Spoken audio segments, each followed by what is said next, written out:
Então, eu vou dar novamente a aula que se perdeu, tá? Então, é isso. Quem quiser assistir de novo, obviamente, muito bem-vindo, né? Mas, só para avisar que vai ser a mesma aula, tá bem? Então, vamos lá. Na aula anterior a essa, que não foi a última, mas na aula anterior a essa, a gente falou sobre a criação, né? A gente falou sobre a criação do mundo, falamos sobre a criação do homem, né? E hoje a gente vai falar especificamente sobre o homem. Deixa eu tirar aqui os comentários, não ficou olhando os comentários de vocês, não consigo me concentrar.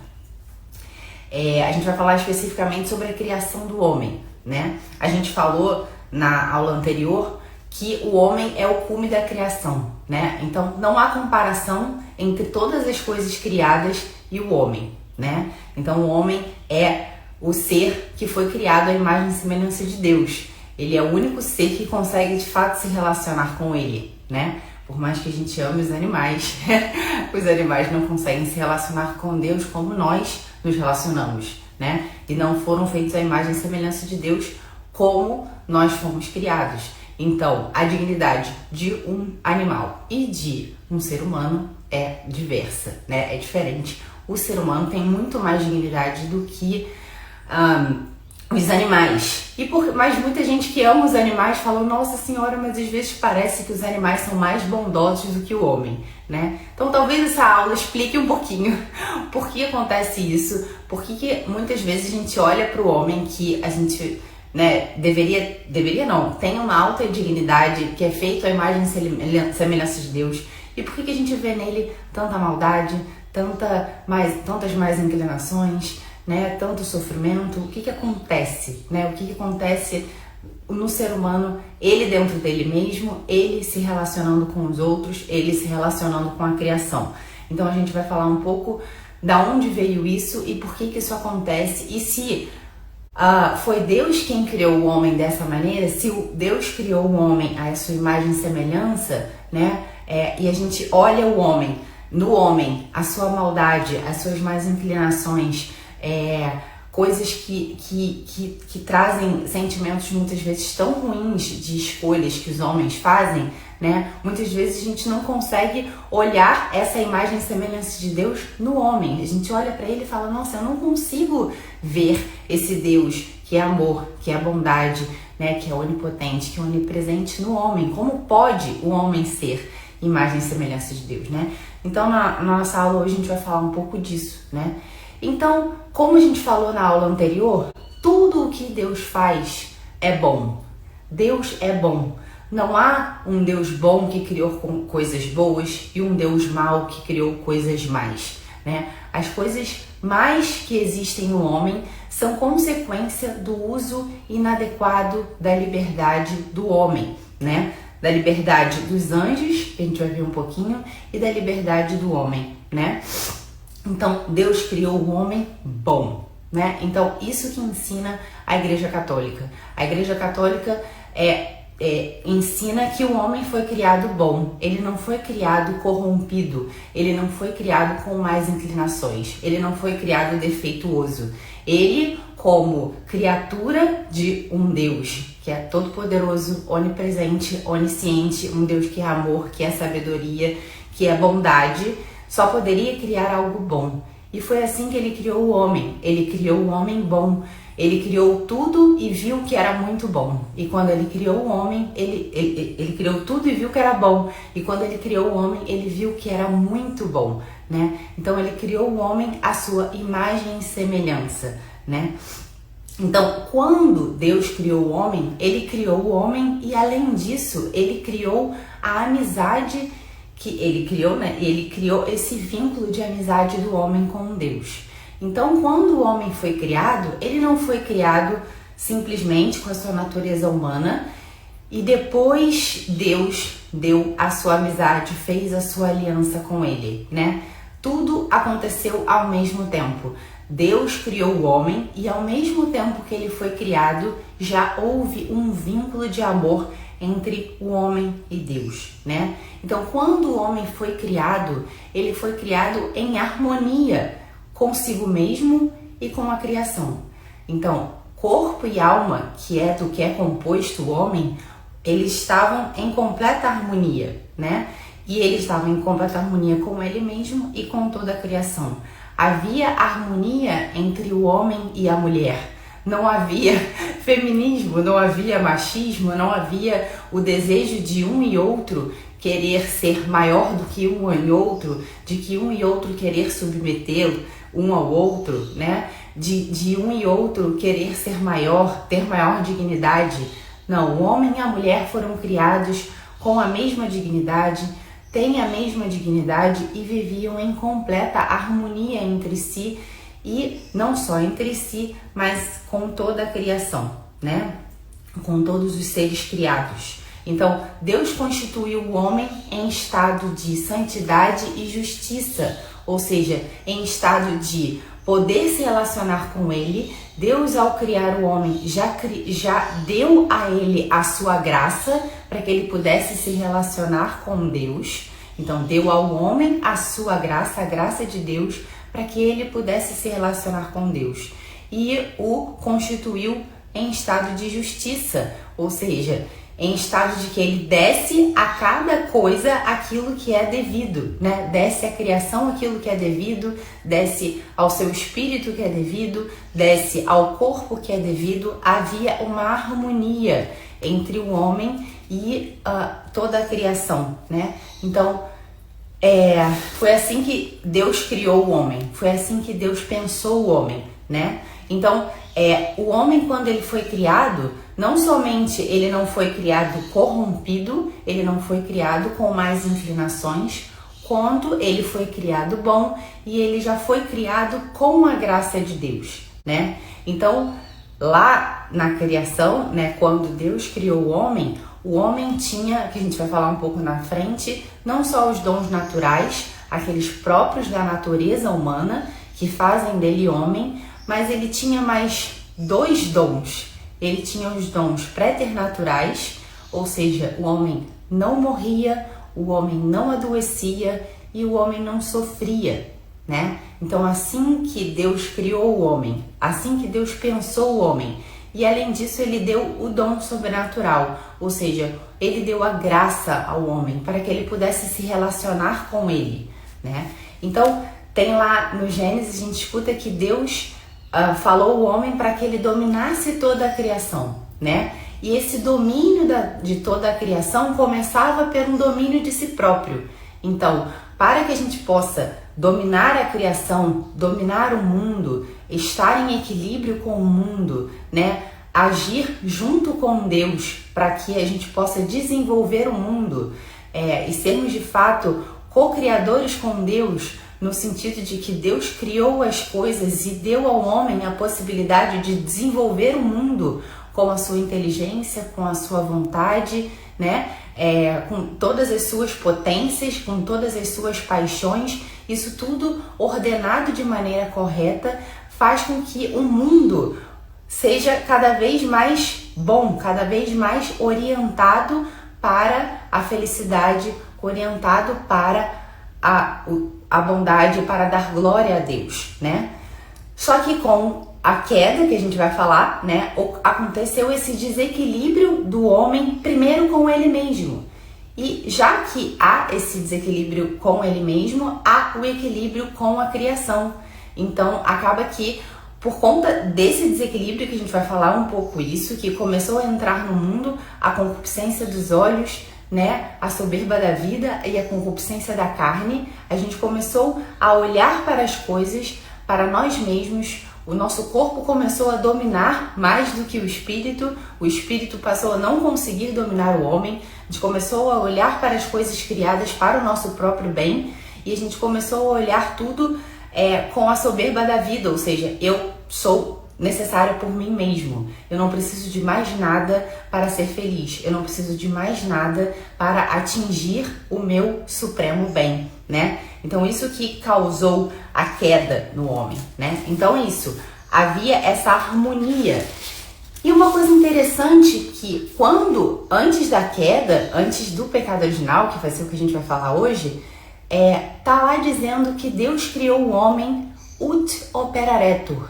Deus criou o homem para que trabalhasse. Então o trabalho, nosso trabalho, ele não é consequência de um castigo de Deus para nós, que é o que muitas vezes a gente vive. A gente vive a nossa vida pensando: nossa, se eu ganhasse na Mega Sena, se eu ganhasse muito dinheiro, eu não trabalharia mais, eu ficaria só vivendo a vida e aproveitando a vida, né? E esse é justamente a concupiscência dos olhos e a concupiscência da carne funcionando. Porque nós, quando fomos criados para que trabalhássemos. Só que o trabalho para nós, ele não vinha através do cansaço, do suor, a gente não se fatigava no sentido de nos irritarmos, de nos sentirmos dificuldade de nos relacionarmos com o trabalho, né? O trabalho era algo que engrandecia o homem e hoje ainda engrandece o homem. Então, através do trabalho, a gente consegue muitas vezes reordenar essa desarmonia que passou a haver com a queda. Então, a gente tem que parar um pouco com esse pensamento de que o trabalho, a ausência de trabalho é um bem desejável, né? Porque o trabalho de fato dignifica o homem, o trabalho devolve ao homem a sua dignidade, né? Claro que a gente sente dificuldade no trabalho, cansaço, desejo de não fazer, a preguiça e uma série de coisas, né? A protelar as coisas que a gente tem que fazer. Nossas más inclinações, elas ficam afloradas com o nosso trabalho, né? E o nosso trabalho, ele tá justamente para reordenar todas essas coisas. A gente vai falar um pouco mais na frente, né? Então, só que eu queria que ficasse na cabeça de vocês isso, que o trabalho, o homem foi criado ut operaretur, para que trabalhasse, né? Então, o trabalho não é um castigo dado ao homem, tá bom? Então, essa elevação sobrenatural que nos foi dado quando a gente foi criado, né? É um dom gratuito. Não era necessário que a gente tivesse o dom sobrenatural, porque ele é sobrenatural, ele está acima da nossa natureza. Então, a gente tem a natureza humana. Então, para que a gente seja homem, basta a gente ter a nossa natureza humana. Só que, além disso, Deus nos deu outros dons, os dons preternaturais e o dom sobrenatural, que é o dom da graça, né? Que a gente não consegue alcançar com as nossas forças, que foi o que aconteceu ao longo da história, que foi o que fez com que o pecado original acontecesse, que é o que acontece na nossa vida muitas vezes, que a gente acha que a gente pode chegar à nossa elevação espiritual, a nossa felicidade apenas pelas nossas forças, que a gente não precisa da graça de Deus, que a gente não precisa de nada externo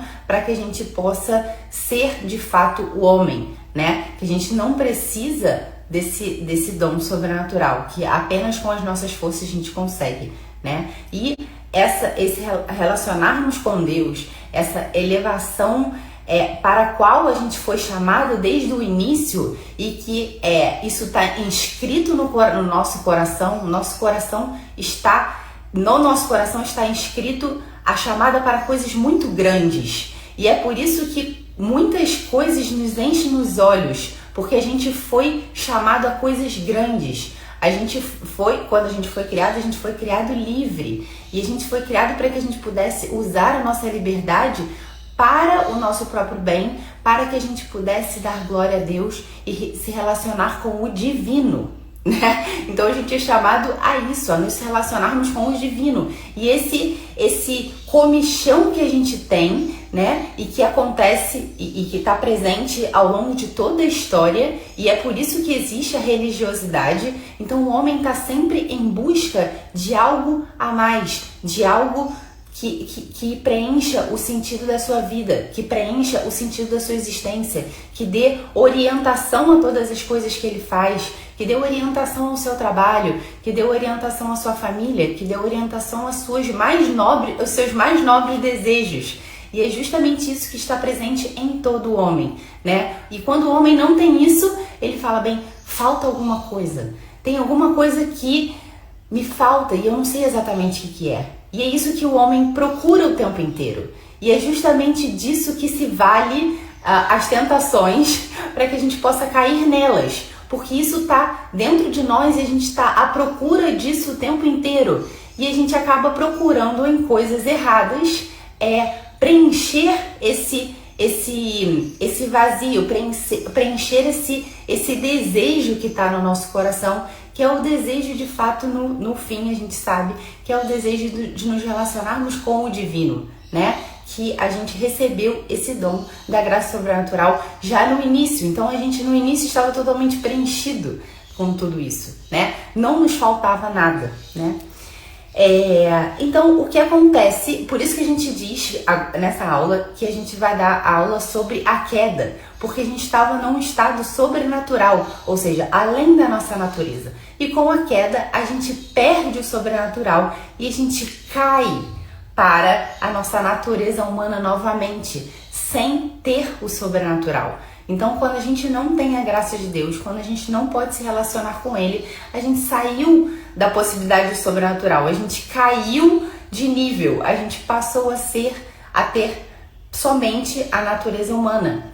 E nos será devolvido esse sobrenatural quando a gente é batizado, quando a gente se confessa. Daí a gente vai conversar um pouco disso mais pra frente, né? Então eu queria que ficasse muito claro que o fim do homem, desde o início da criação, o fim do homem, a finalidade do homem é Deus. A finalidade do homem é se relacionar com Ele, né? E daí o que aconteceu foi que o homem se utilizou da sua liberdade, que nós fomos criados livres, porque a gente só é capaz de amar de verdade quando a gente ama livremente, né? Então a gente só é capaz de amar de todo o coração, de toda a nossa alma, com todo o nosso entendimento, se a gente faz isso de maneira livre. Quando a gente faz, a gente ama, se isso fosse possível, quando a gente é obrigado a fazer as coisas, a gente não faz isso de maneira plena, a gente faz isso de maneira obrigada, a gente faz isso de maneira diminuída, baixa, né? E por isso mesmo que é absurdo dizer que a igreja quer obrigar os seus fiéis a fazerem as coisas, né? E por isso mesmo que é triste ver um católico achar que estar na igreja e se relacionar com Deus é uma série de obrigações, é uma série de coisas que eu não posso fazer, né? E se relacionar com Deus não é negar-se. Negar-se no sentido ruim da palavra. Se relacionar com Deus é uma afirmação gozosa, é um desejo real e livre e responsável de corresponder a esse amor de alguém que eu sei que me ama e que me amou primeiro e imensamente, né? Então, Deus não quer que a gente o ame obrigado. Ele não quer que a gente entre na igreja, que a gente frequente os sacramentos, que a gente vá à missa ao domingo de maneira obrigada. Isso é um amor muito pequeno. Outro dia aconteceu com uma amiga minha que está descobrindo a fé e que está descobrindo se relacionar com Deus. E aí ela já vinha vindo à missa aos domingos porque ela entendeu que ela precisava fazer isso. E teve um dia que ela foi à missa e ela conseguiu ver a maravilha que era a Santa Missa. Ela conseguiu ver o quão encantadora era a Santa Missa, o quão Deus estava de fato ali dando a vida por ela, quanto Ele a amava pessoalmente e o quanto Ele cuidava dela.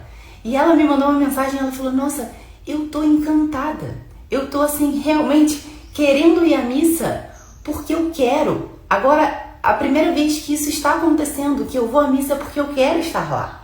Eu não estou indo à missa porque me obrigaram, porque me disseram. Eu estou ali porque eu quero. Eu estou ali totalmente livre, né? Isso é um amor verdadeiro. E isso a preencheu de uma maneira que ela falou: eu não sou capaz de dizer para você o que se passa no meu coração.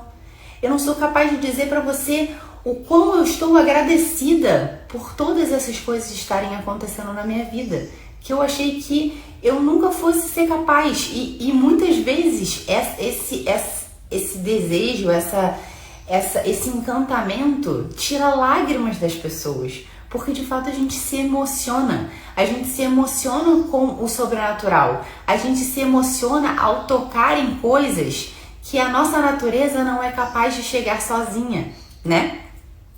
Enfim, então o que acontece é que Deus de fato nos criou livres, né? E Deus nos deu a liberdade para escolher de fato obedecê-lo ou não. Então ninguém é obrigado a obedecer às leis de Deus, ninguém é obrigado a fazer nada, ninguém é obrigado de fato a ir à missa, ninguém é obrigado a se casar e estar casado a vida inteira, ninguém é obrigado a educar bem seus filhos, ninguém é obrigado a se relacionar com Deus, a, enfim, pedir perdão dos seus pecados, ninguém é obrigado a fazer nada disso. As pessoas fazem isso por livre e espontânea vontade, que querem fazer. Claro que muitas vezes a gente faz um pouco porque a gente confia na pessoa que está diante de nós e está dizendo que esse é o caminho, né? E aí a gente fala, bem, eu tô vendo que essa pessoa tá nesse caminho, que essa pessoa tem esses frutos e eu quero isso pra mim. Eu ainda não tô conseguindo entender completamente como que isso se encaixa na minha vida, eu não tô conseguindo entender completamente cada uma dessas coisas, mas eu vou fazer porque me disseram que esse é o caminho. E daí, à medida que a pessoa vai fazendo, as coisas vão se abrindo na cabeça dela e ela começa de fato a saborear todas as coisas que estão se passando, né? Então então o natural, ele desde o princípio então, a natureza humana desde o princípio então, ela foi orientada ao sobrenatural, né? Então desde o início nós fomos criados orientados ao sobrenatural. E o sobrenatural, quando ele entra no humano, quando ele entra na natureza humana, ele aperfeiçoa o humano sem anular o humano. Então, quando a vida da graça, a vida sobrenatural entra na nossa vida, isso não tira a nossa liberdade, né? Então, eu gosto muito de fazer eu acho que eu já fiz isso aqui em alguma das aulas, né? Essa analogia entre a graça, né, e a dança de salão, né? Que quando o homem e a mulher estão dançando, a mulher ela precisa, não sei se vocês já fizeram, eu já fiz e é bastante gostoso dançar dança de salão.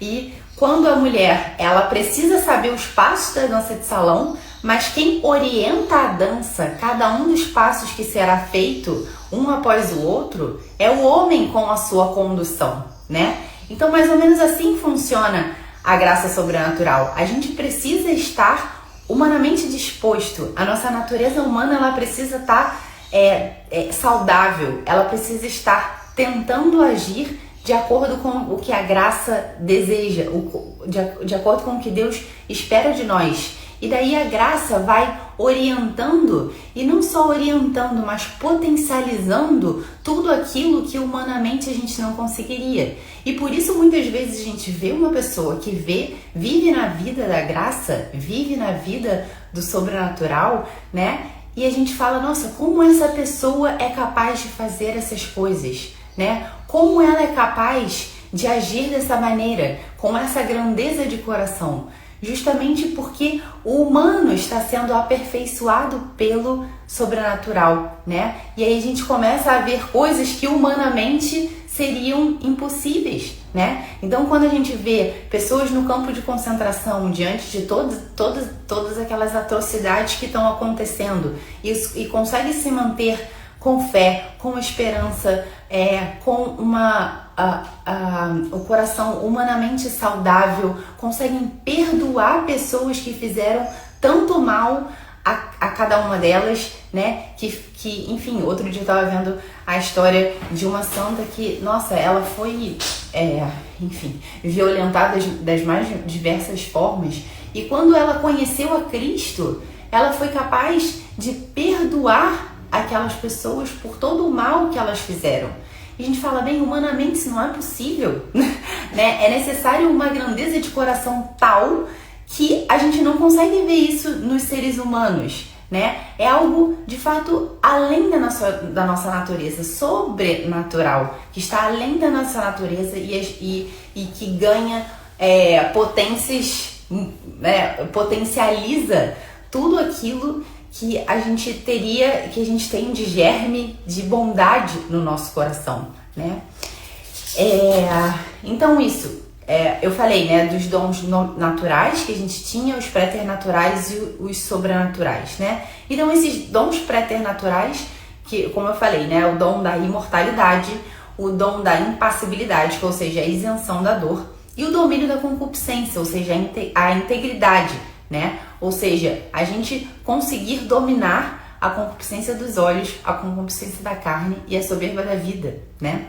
Então, de fato, a concupiscência da carne é o que submete a gente se submeter aos nossos prazeres sensitivos, né? A bebida, a comida, ao sexo e a tantas outras outros sentidos que a gente acaba submetendo o nosso espírito a isso, né? A concupiscência da carne, a concupiscência dos olhos é a cobiça pelos prazeres terrenos, ou seja, a gente olhar as coisas da terra e ficar com os olhos presos nisso, sem conseguir olhar além do que os nossos olhos conseguem ver, né? E a soberba da vida é essa autoafirmação, né, contra os imperativos da razão. Então, muitas vezes a razão fala contra algumas coisas e a gente vai contra isso porque a gente está cheio de nós mesmos. A gente deseja alcançar a plenitude, a felicidade com as nossas próprias forças, né? Então, é isso. Então, o que acontece? Com o pecado original, como eu falei, né? Deus nos criou livres e é necessário um amor autêntico. Para que um amor seja autêntico, é necessário liberdade. E foi assim que Deus nos criou, né? E Ele colocou para que Ele colocasse a nossa liberdade à prova, porque senão a gente não seria livre, Ele colocou uma condição. Olha, vocês podem fazer de tudo que está no paraíso, vocês podem usufruir de tudo, menos dessa árvore, que é a árvore do bem e do mal. Se vocês comerem dessa árvore do bem e do mal, vocês vão morrer, né?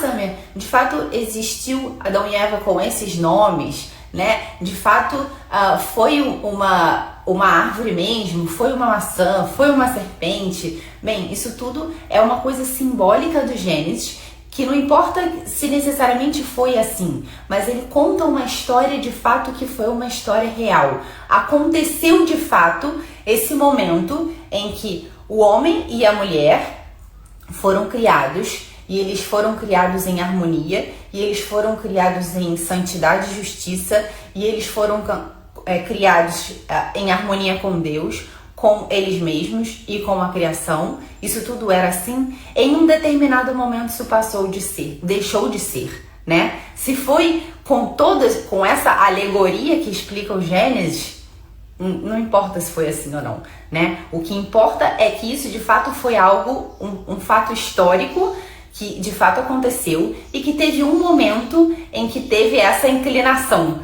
em que teve essa virada de chave do homem, né? Então é isso que importa. Então Deus colocou esse mandamento divino. Vocês estão proibidos de comer dessa árvore. Então essa proibição permitia que Adão e Eva usassem a sua liberdade. Usassem da sua liberdade e fossem, confiassem em Deus de que eles não de fato poderiam fazer aquilo, porque senão eles iam... Eles iam de fato desobedecer a Deus, né? Era aquela árvore do bem e do mal, né? E aí, o que acontece é que a serpente começa a instigar a mulher, né? E começa a falar com ela, a gente vai descrever um pouco isso aqui, começa a falar com ela sobre aquela obediência que Deus pediu para que eles fossem e para aquela confiança que Deus pediu a eles, e ela começa a tentar a mulher. E a mulher come da maçã, e aí ela não só come, como ela dá ao homem, e eles começam a perceber todas as consequências que aconteceram a partir dessa escolha de negar a Deus, né? De negar a sua confiança, de não confiar mais neles e confiar em si mesmo, em confiar nas ilusões da serpente, e de fato querer ser como deuses. e aí eles com isso têm as suas consequências, né?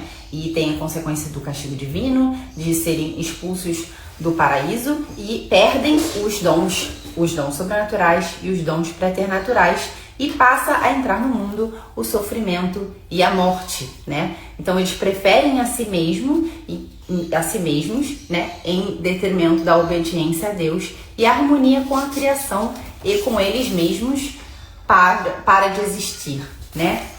Então eu queria descrever um pouco como isso aconteceu, né? Não de forma breve como eu fiz agora, porque essa descrição do Gênesis, né? Essa descrição simbólica do que aconteceu no primeiro pecado do mundo, né? Quer dizer, não foi no primeiro pecado do mundo, porque o primeiro pecado do mundo se deu com os anjos, né? Então os anjos também foram criados bons por Deus, todos os anjos, e alguns anjos disseram que não serviriam a Deus, e assim entrou o pecado no mundo. Então o pecado no mundo não é uma invenção humana, o pecado no mundo é uma invenção angélica, e aí passaram a existir os demônios. E o ofício dos demônios é justamente levar os homens ao inferno, a esse não querer servir a Deus o máximo que eles possam. Então por isso nos tentam, mas eles nos tentam, eles não podem agir na nossa liberdade.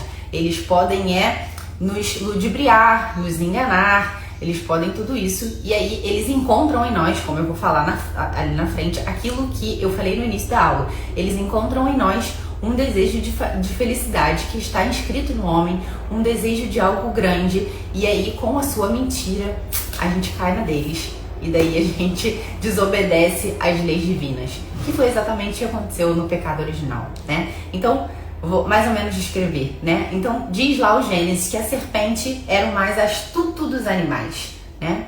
Então, daí ela chega e fala para Eva, né?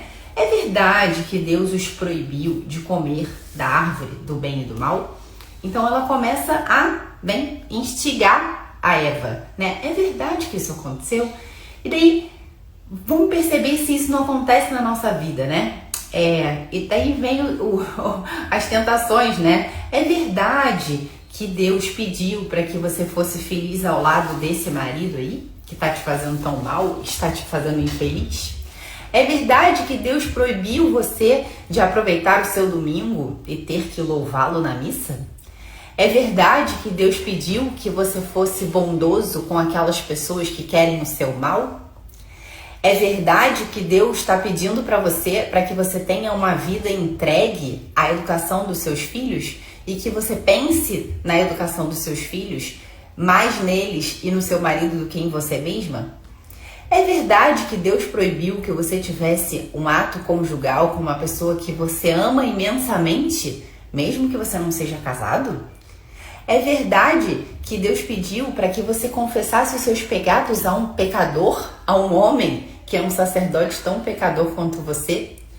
É verdade que a igreja pediu para que você seguisse a igreja que é feita de homens e que tem tantos escândalos? É verdade? Então, aí estão as nossas tentações. E aí, é exatamente isso que o demônio faz. Ele ronda a dúvida na nossa alma. Será? Será que essa orientação divina, essa orientação que vem da igreja, de fato vai me trazer felicidade? Não parece. Não parece. Muitas vezes parece que essas orientações são orientações muito difíceis, né? Bem, parece que a árvore do bem e do mal, ela é muito apetitosa, né? Parece, e daí depois a serpente vai continuar, que se eu comer da árvore do bem e do mal, eu vou conhecer o bem e o mal.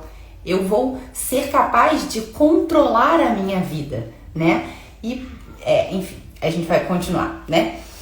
E daí Eva, em vez de ela mandar o demônio pastar, ela começa a conversar com a serpente, que é o que a gente faz. A gente começa a conversar com a tentação. E aí ela fala: Deus nos disse para não comermos, do contrário, morreríamos. Então daí ela começa a dar uma abertura para que a serpente possa convencê-la do contrário, né? Então daí a serpente continua instilando as suas dúvidas e as suas mentiras, né? Porque de fato o demônio é o pai da mentira, e é assim sempre que o pecado se apresenta. Ele se apresenta como uma coisa muito maravilhosa e cheio de mentira, né? Ele, de fato, o demônio nos ludibria com suas falsas verdades e, como eu falei, ele se apoia no nosso desejo de sermos felizes, de sermos livres, de termos controle da nossa própria vida, né? E daí a serpente fala: de modo algum morrereis, pelo contrário. Então, aquilo que Deus falou para você, isso não é verdade, né? Ele está fazendo isso porque ele quer controlar a sua vida. Ele quer controlar tudo o que ele deseja. Ele não quer que você seja tão grande quanto ele, né? Ele fala: não, seus olhos se abrirão, sereis como deuses, conhecedores do bem e do mal, né? Então, a serpente, ela coloca a dúvida: será que de fato eu vou ser conhecedora do bem e do mal? Será que de fato, se eu tiver relação com essa pessoa que eu amo tanto, será que eu vou entrar num caminho de infelicidade realmente? Será que se eu abandonar a minha esposa e o meu marido e a minha família, será que de fato eu vou encontrar um caminho de infelicidade? Não é aí? Será que não está aí o meu caminho de felicidade, né? Será que se eu prestar mais atenção no meu emprego, na minha vida, em relação à educação dos meus filhos, será que não está aí a felicidade? Já que eu preciso de fato dar uma boa vida a eles? E aí a gente começa a se confundir e a gente começa a colocar valores nobres nessas desculpas, porque a gente começa de fato a conversar com a tentação, né? E daí a serpente engana e ela fala: se comer o fruto, você vai saber a verdade. Se você comer o fruto, se você fizer aquilo que Deus disse para que você não fizesse, você vai saber a verdade. Você vai ser como Deus, você vai controlar a sua vida, você vai de fato ser feliz, né? E muitas vezes a gente começa a pensar isso. Se eu morasse em outro lugar. Se de fato eu encontrasse realmente um marido que me ama. Se eu tivesse filhos. Se eu não tivesse filhos. Se eu pudesse viajar, né? Se eu tivesse dinheiro, as coisas seriam diferentes. Se eu fosse bonita. Se eu tivesse tempo. Se eu tivesse tempo, sim, né? Se eu tivesse uma família. Se eu pudesse trabalhar fora. Se eu pudesse ficar em casa.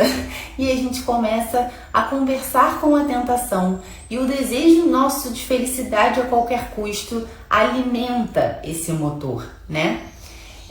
Então daí é isso. Se você comer, você será como Deus. Você vai controlar a sua vida, né?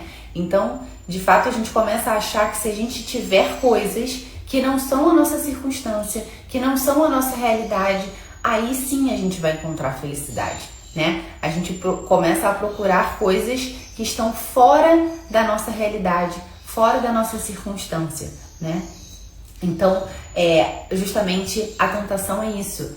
Faz o que você quer, porque no final das contas, Deus é amor, Deus quer a sua felicidade, Deus quer que você seja feliz. Então, se você tá vendo que a felicidade está aí, vai com tudo. Você pode com as suas próprias forças alcançar a felicidade que você tanto deseja, né? Então, há de fato algo escondido que Deus não quer que você saiba para que Ele possa te controlar. E é essa a tentação do demônio, é isso que ele faz com Eva, né? Deus não quer que você coma da árvore do bem e do mal, porque Ele quer te controlar. Ele não quer que você seja tão grande quanto Ele. Ele não quer que você conheça o bem e o mal. Ele quer te manter aqui, desse ladinho, quietinho. Ele quer te controlar. Ele quer que você se utilize do ópio do povo, como as pessoas diziam, né? Então, o pecado começa a parecer algo bom, né? E às vezes o pecado começa a parecer algo razoável.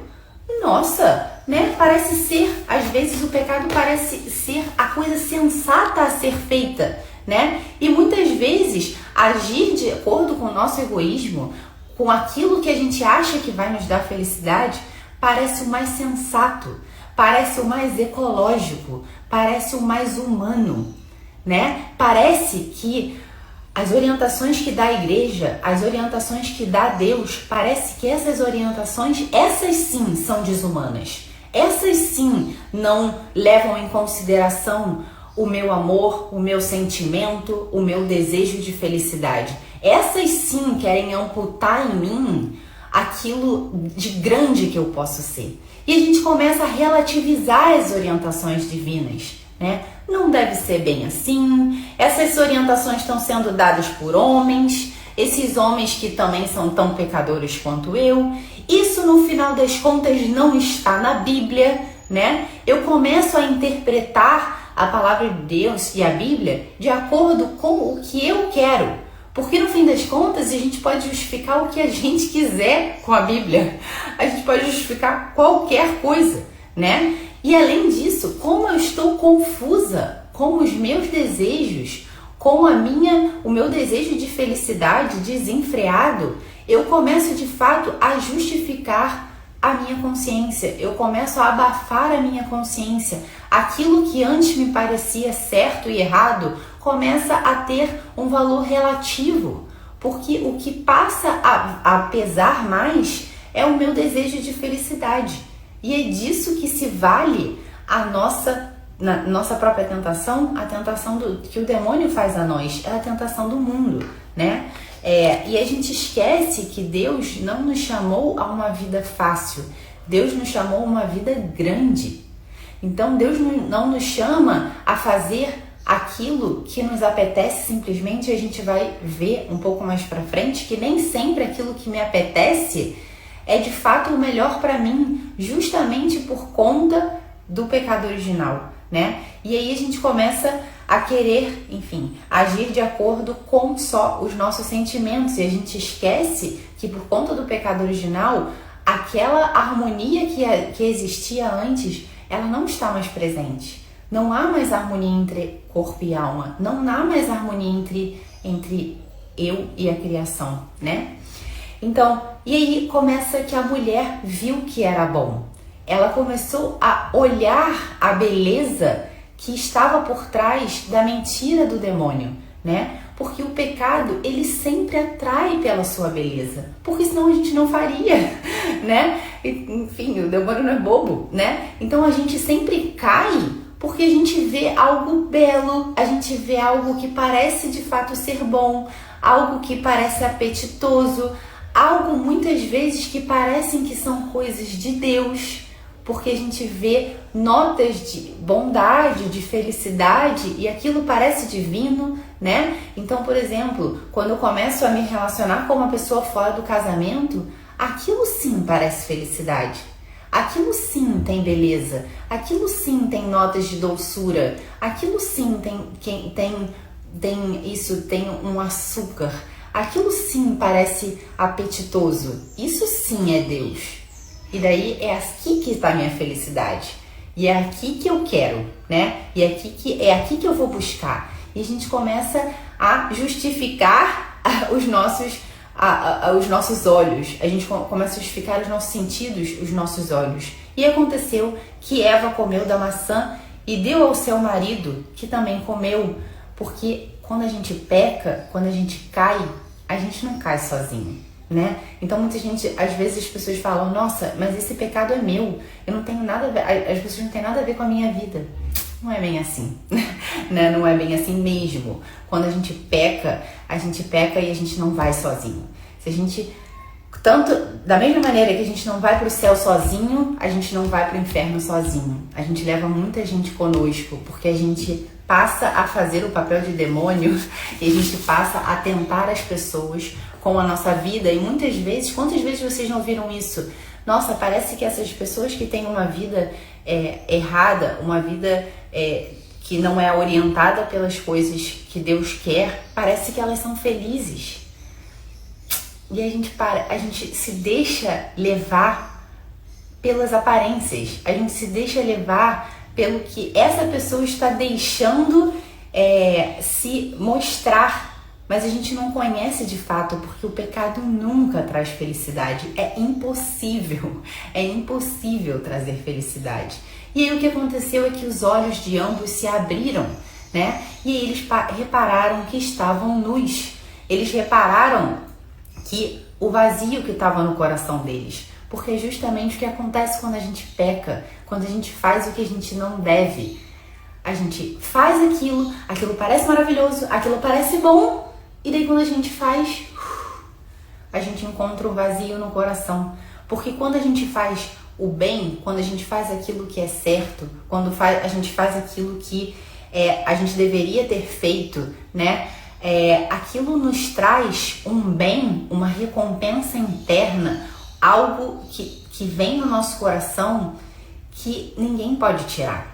Que ninguém pode tirar. É algo que a gente não tem explicação. Uma vez aconteceu isso com o meu filho mais velho, ele estava me ajudando com o mais novo, ele tinha uns 8 aninhos, 8, 9 anos, tipo uns 8, 7, 8. E aí ele falou: mãe, eu tô sentindo uma coisa no meu coração, uma alegria que é muito diferente de quando eu ganho um presente. É uma alegria que, nossa, transborda no meu coração. Foi isso que ele falou. E eu falei: meu filho, essa é a alegria de fazer o bem. Essa é a alegria de fazer aquilo que a gente deve.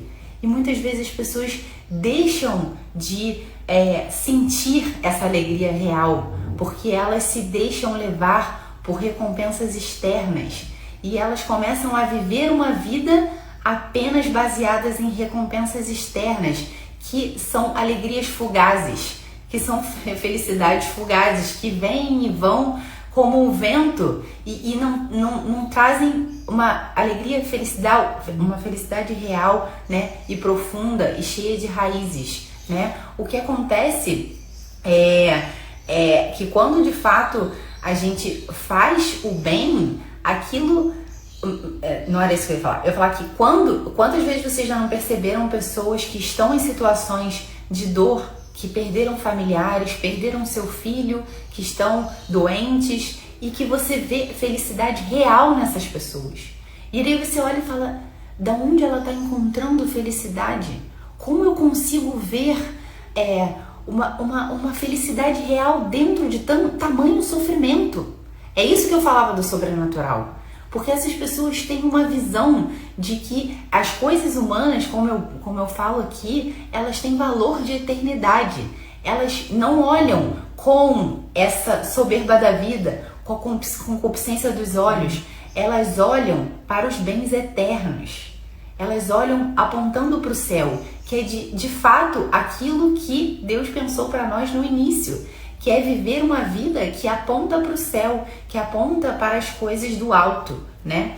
Então, de fato, acontece isso, né? E daí o pecado deixa um gosto amargo na boca, de fato. Daí eles se percebem que estão nus e eles começam a se esconder, né? Porque o pecado traz também uma falta de sinceridade.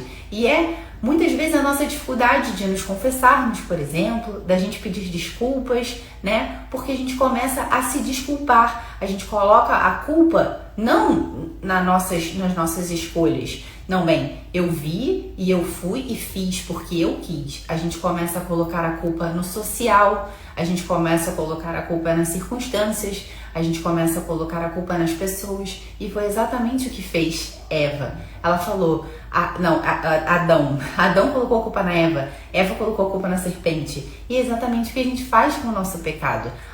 Mas eu faltei a paciência, né? Eu fui preguiçosa porque também eu fui dormir eu dormi muito tarde, porque eu tô grávida, porque também eu tô... enfim, meus filhos tiraram minha paciência mesmo, porque também meu marido não sei o quê, porque ele também não ajuda em nada. E a gente começa a justificar os nossos erros pessoais com os erros dos outros, com os pecados dos outros, com uma questão social. Bem, eu precisei cometer adultério, eu precisei cometer um homicídio, eu precisei cometer um roubo por causa da minha circunstância social. E isso é um erro. Isso é um erro que esse ensinamento da igreja do pecado original vem nos dar.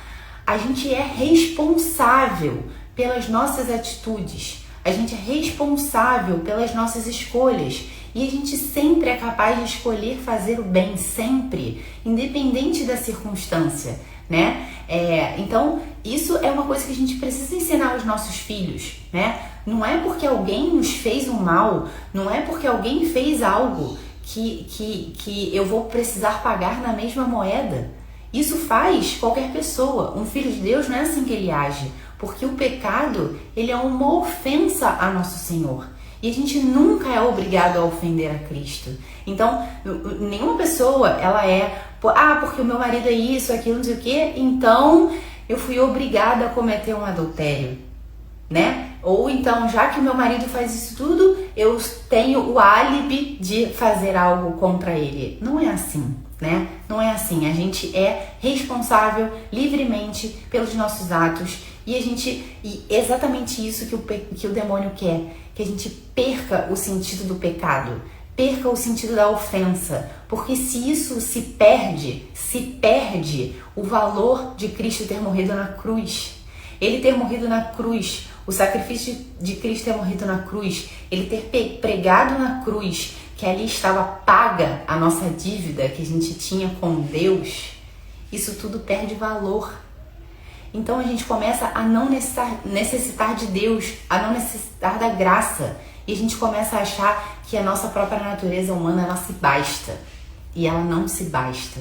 E foi o que aconteceu na Torre de Babel. Daí a gente vai tentando galgar coisas com as nossas próprias forças. E isso não é possível, porque no início não era assim. No início não era assim. Deus criou a nossa natureza e criou a nossa natureza apontada para o céu. A gente precisa da graça. Sem a graça, nada é possível, né? Então daí, de fato, a Eva fala, eu comi e a serpente me enganou, né? E daí começa a colocar a culpa no outro, né? E aí a gente, de fato, começa a isso que eu falei, né? A gente começa a relativizar o pecado, e essa relativização do pecado e do mal é que o mal não é exatamente isso, não é o mal em si. Daí a gente começa a relativizar todas as coisas, e é exatamente isso o que o demônio quer, né? Isso que eu falava, né? A salvação passa a não ter sentido, e o inferno é justamente isso. Há uma afirmação do eu posso, do eu quero, do eu não necessito de Deus. Então as pessoas que vão para o inferno são pessoas que são autossuficientes, elas não precisam de Deus. A salvação, o Senhor ter morrido na cruz, eu não tenho nada a ver com isso. Isso não é comigo, né? Então é de fato que eu cresça e que Deus diminua, né? Então, e o pecado original é justamente... Então, quando acontece o pecado original, justamente acontece essa ruptura no homem.